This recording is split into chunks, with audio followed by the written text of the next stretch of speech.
اعوذ باللہ من الشیطان الرجیم بسم اللہ الرحمن الرحیم والذین یرمون المحصنات ثم لم یاتوا بأربعۃ شہداء فاجلدوهم 80 جلدة ولا تقبلوا لهم شهادة أبدا وأولئك هم الفاسقون إلا الذين تابوا من بعد ذلك وأصلحوا فإن الله غفور رحیم۔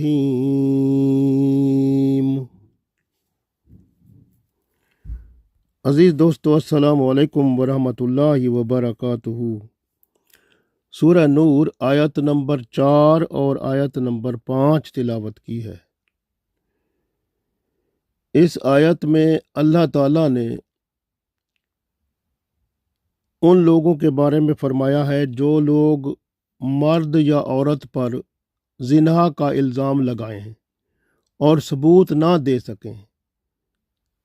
تو انہیں 80 کوڑے لگائے جائیں گے۔ یہ اللہ نے ان کی سزا مقرر کر دی ہے۔ ان کی گواہی قابل قبول نہیں ہوگی اور وہ بدکار شمار ہوں گے، یعنی ان کو 3 سزائیں ملیں گی۔ پہلی سزا 80 کوڑے لگائے جائیں گے۔ دوسری سزا ان کی گواہی کبھی قبول نہیں کی جائے گی۔ تیسری سزا وہ بد کردار فاسق شمار کیے جائیں گے۔ تو یہ ان کی 3 سزائیں ہیں۔ جو نیکوکار یعنی نیک بندہ ہے، مرد ہے یا عورت ہے، اس پر زنا کا الزام لگا دے، یہ اس کی سزا ہے۔ پڑھتے ہیں، اس میں اللہ تعالیٰ ارشاد فرماتا ہے اس آیت کریمہ میں، ان دونوں آیات میں، والذین، اور جو لوگ یرمون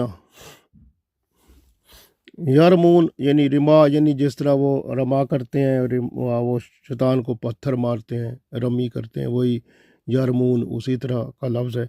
تو یرمون یعنی آپ، اللہ نے فرمایا والذین، اور جو لوگ یرمون جو تہمت لگائیں۔ یہ بھی ایسے ہٹ کرنے والی بات ہے، بندے کے دل پر لگتی ہے، جس کو لگتے ہیں تہمت لگاتے ہیں۔ محسنات کہتے ہیں نیک عورتیں، پاک عورتیں، بے قصور عورتیں، اور محسن ہوتا ہے جو محسن یعنی کہ با کردار، نیک پرہیزگار مرد۔ تو والذین یرمون المحسنات، اور جو لوگ تہمت لگائیں پاک دامن عورتوں پر، ثم پھر، لم یاتو، لم کا مطلب نہ، یاتو لائیں، یعنی پھر نہ لائیں، بے اربعتی 4 شہداء گواہ، پھر وہ 4 گواہ نہ لائیں، فاجلدوہم، پھر ان کو مارو کوڑے، 80 یعنی 80 جلدتاً کوڑے، یعنی ان کو 80 کوڑے مارو، ولا تقبلوا، اور نہ قبول کرو، لہم ان کی، شہادتاً ان کی گواہی، ابدا ہمیشہ کے لیے، یعنی ان کی گواہی کبھی بھی قبول نہ کرو۔ وَأُولَئِكَ، اور یہ وہ لوگ ہیں، ہم الفاسقون، جو فاسق ہیں، بد کردار ہیں۔ تو اللہ تعالیٰ نے ارشاد فرمایا والذین یرمون المحصنات ثم لم یاتوا بأربعۃ شہداء فاجلدوہم 80 جلدۃ ولا تقبلوا لهم شہادۃ ابدا وأولئک هم الفاسقون، اور جو لوگ تہمت لگائیں پاک دامن عورتوں پر، پھر وہ 4 گواہ نہ لائیں، پس انہیں 80 کوڑے مارو، اور ان کی گواہی قبول نہ کرو کبھی بھی، اور یہی لوگ ہیں جو فاسق ہیں، بد کردار ہیں۔ اگلی آیت میں ارشاد فرمایا، یہ دیکھیں اگلی آیت میں اللہ تعالیٰ نے ان کو یہ موقع دیا ہے کہ توبہ کر لیں اور اپنا لائف سٹائل تبدیل کر لیں، تو پھر دنیا ان کی بدل جائے گی، ورنہ یہ مصیبت میں رہیں گے، اور یہاں بھی پھر آخرت میں بھی۔ تو اگلی آیت میں ارشاد فرمایا، آیت نمبر 5 سورہ نور میں، اِلَّا الَّذِينَ، بے شک جو لوگ تابو، جو توبہ کر لیں، یعنی وہ لوگ جو توبہ کر لیں، اللہ تعالیٰ نے ان کے بارے میں فرمایا کہ وہ لوگ جو توبہ کر لیتے ہیں، من بعدی، اس کے بعد، ذالکا، یعنی اس کے بعد اگر وہ توبہ کر لیتے ہیں، وہ اصلحو، اور اپنی اصلاح کر لیتے ہیں، یعنی توبہ کر لیں اور اپنی اصلاح کر لیں، فَإِنَّ اللَّهَ، پس بے شک اللہ تعالیٰ، غفور و رحیم، تو اللہ تعالیٰ بخشنے والا، رحم کرنے والا ہے۔ تو اللہ تعالیٰ نے اگلی آیت میں ارشاد فرما دیا، إِلَّا الَّذِينَ تَابُوا مِن بَعْدِ ذَلِكَ وَأَصْلَحُوا فَإِنَّ اللَّهَ غَفُورٌ رَحِيمٌ،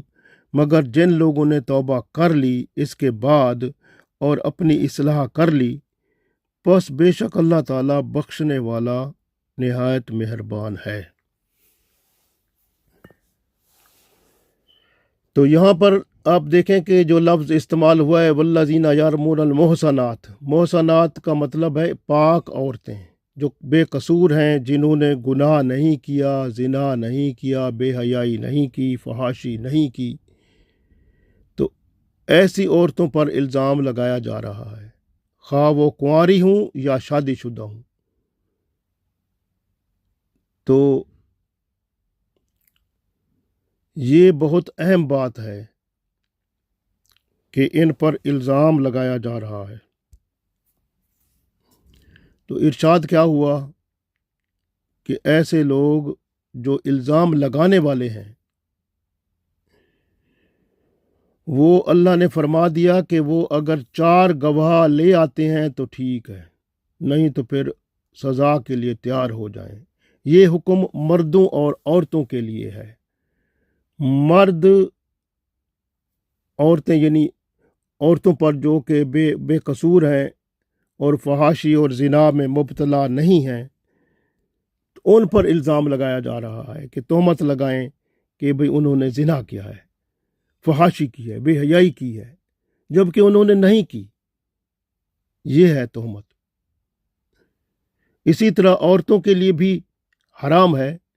کہ وہ پاک بے قصور مردوں پر ایسی تہمت نہ لگائیں۔ اگر وہ تہمت ایسی لگائیں گی تو وہ بھی اسی سزا میں آئیں گی۔ یعنی اگر کسی عورت نے کسی مرد پر الزام لگا دیا کہ اس نے زنا کیا ہے فلاں کے ساتھ، جبکہ اس نے نہیں کیا، وہ پاک ہے، تو پھر وہ عورت بھی 80 کوڑے کھائے گی، اور اس کی گواہی بھی کبھی قبول نہیں ہوگی زندگی میں، اور وہ فاسق بد کردار شمار ہوگی۔ تو اس طرح بس یہ اللہ کا حکم ہے، عورتوں کے لیے بھی ہے اور مردوں کے لیے بھی۔ جو پاک بے قصور مردوں اور عورتوں پر تہمت لگائیں تو پھر وہ 3 سزائیں یہ ضرور ان کو ملیں گی۔ آپ صلی اللہ علیہ وسلم نے تہمت لگانے والوں کو 7 بڑے بڑے گناہوں میں شمار کیا ہے۔ کسی پر زنا، فحاشی کی تہمت لگانا 80 کوڑے کھانا ہے اگر 4 گواہ نہ پیش کر سکے۔ انسان کے پاس 2 راستے رہ جاتے ہیں، ایک پردہ پوشی کرے، اس کی تشہیر نہ کرے، دوسرا 4 گواہ لا کر حکومت وقت کو مطلع کرے تاکہ حکومت ملزم پر جرم ثابت ہونے پر ان کو سزا دے دے، اور تیسری جو راہ ہے وہ بڑی خطرناک ہے کہ لوگ اس کو دوسروں میں پھیلانا شروع کر دیں، یہ کسی کے بارے میں کہ بھئی وہ اس نے وہ زنا کیا ہے، وہ فحاشی کی ہے، فلاں ہے، تو وہ اس نے کچھ بھی نہیں کیا، لیکن اس بندے نے شروع کر دیا لوگوں میں پھیلانا، تو یہ بہت خطرناک ہے، اور اس کی سزا یہاں بھی ملے گی، ادھر بھی ملے گی، یعنی آخرت میں۔ تو اس لیے یہ ہے کہ بہتر کیا ہے کہ اگر گواہ نہیں ہے چار، تو پھر نجات اسی میں ہے کہ پردہ کرے، پردہ پوشی کرے، اس کی وہ بات جو ہے جو اس کے پاس ہے وہ دفن کر دے اپنے اندر۔ جن پر الزام یا تہمت لگی ہے اس کے ثبوت چار گواہ مل جائیں، جرم ثابت ہو جائے، یعنی تہمت لگی ہے، اب تہمت لگانے والے پر بھی پھر 80 کوڑے مارے جائیں گے، اور اس کی گواہی کبھی قبول نہیں کی جائے گی، اور اس کو معاشرے میں بد کردار فاسق شمار کیا جائے گا۔ تہمت لگانے میں ایک سے زیادہ افراد بھی سزا کی لپیٹ میں آ سکتے ہیں۔ حسن بصری رحمۃ اللہ علیہ فرماتے ہیں کہ زنا جھوٹی تہمت لگانے سے زیادہ سخت ہے، اور جھوٹی تہمت شراب پینے سے بھی زیادہ سخت ہے۔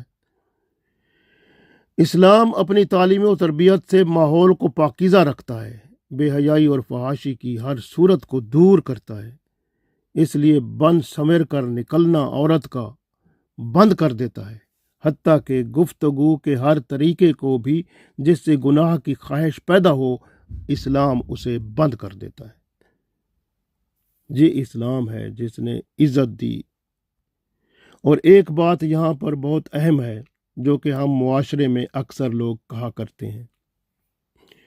کسی کو کہتے ہیں جی یہ ولد الحرام ہے، یا کسی کو کہتے ہیں ولد الزنا ہے، یعنی یہ زنا اس کے باپ نے زنا کیا تو یہ اس کی اولاد ہے، ایسے کسی کو کہتے ہیں یہ ولد الزنا ہے، یہ ولد الحرام ہے۔ اگر آپ یہ لفظ کسی کو کہتے ہیں تو آپ پر بھی یہ جو ہے 3 سزائیں آئیں گی۔ پہلی سزا کیا کہ 80 کوڑے آپ کو لگیں گے، دوسری سزا آپ کی گواہی کبھی قبول نہیں ہوگی، اور تیسری سزا آپ کو بد کردار فاسق معاشرے میں کہا جائے گا، کیونکہ آپ نے کسی بندے کو ولد و زنا کہہ دیا، یعنی آپ کسی کو کہتے ہیں حرامی، حرام زادہ، حرام زادی۔ یہ لفظ کہنا، حرام زادہ کہنا، حرامی کہنا یا حرام زادی کہنا، یہ بھی اسی کھاتے میں آتا ہے کہ اگر آپ نے، وہ حرام زادہ تو ہے نہیں، وہ تو حلال پاک ماں باپ کے اس نطفے سے پیدا ہوا ہے، وہ حلال ہے بندہ، اور آپ اسے حرامی کہہ رہے ہیں یا حرام زادہ یا حرام زادی کہہ رہے ہیں، تو اگر وہ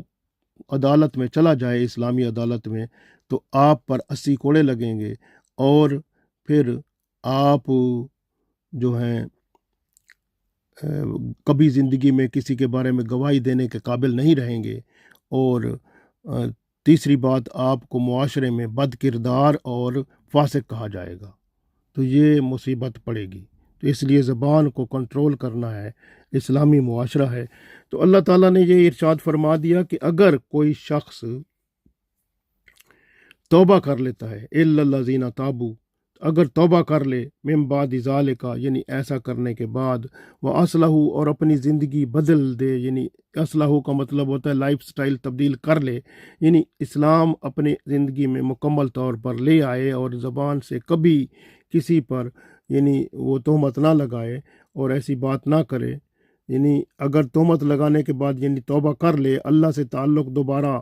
قائم کر لے بندہ، تو اللہ کو غفور الرحیم پائے گا۔ یعنی جس پر الزام لگایا جا رہا ہے یا اس نے لگایا ہے، پہلے اس سے معافی مانگے، پھر اللہ تعالیٰ سے معافی مانگے، پھر یہ عہد کرے کہ کبھی بھی کسی پر زندگی بھر تہمت نہ لگائے گا، تو اس کی گواہی پھر قبول ہو سکتی ہے اور اسے بد کردار نہیں کہا جائے گا۔ یہ اللہ تعالیٰ نے ایک موقع دے دیا ہے توبہ استغفار کا۔ اگر کوئی ایسا شخص ہے اور توبہ کر لے تو پھر اللہ تعالیٰ کے ہاں